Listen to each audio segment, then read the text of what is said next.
Alright, here's a custom built ash box for an Isokern fireplace. Not sure if this is going to work, but it's a little late for that now. So anyway, what I did, of course I have a piece of steel beam that's supported by posts in the basement. Down below is also a Isokern fireplace in the basement.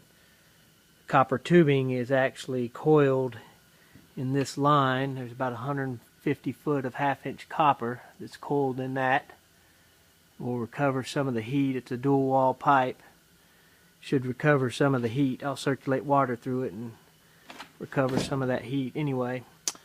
And circulate through a fan like a radiator with a squirrel cage blower fan and recover the heat. Anyway, here's the ash box. This, of course, is welded to the beam here, supported.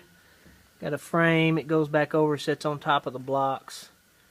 You really need to have good support. It's a lot of weight.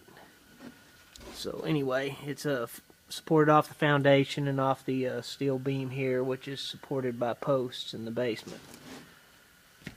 In the ash box, I just actually had some pieces of metal. I didn't buy any. I had a bunch of scrap and I used it up instead of buying new, so there's a few more welds than you'd have to have. Had some sheet metal, had to rip into pieces and put in there. And basically, what I did is I cut a hole in the base of the Isokern base plate. Of course, your base plate will sit here, back here. This hole's actually center. It looks off center, but by the time you get the fireplace built on, it'll be in the center of the firebox. Anyway, and that'll set over here. Put a couple pieces of steel in right here to when that hole sits here, it will leave a little bit of a ledge here and here, so I can set a piece of grate in there so I could rake the ashes off into here. This box will actually have another box that slides inside it. It'll just be a big pan. It'll come all the way out around the perimeter.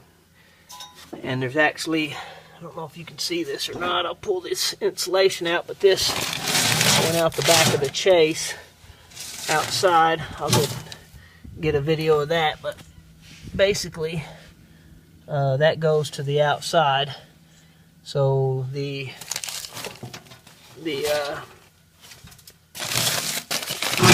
so you can rake the ashes off into that hole. They'll fall down into a pan, and then you can slide the pan to the outside. So just an idea I had. I'm gonna try it and see if it works. I'll post some more videos as it progresses.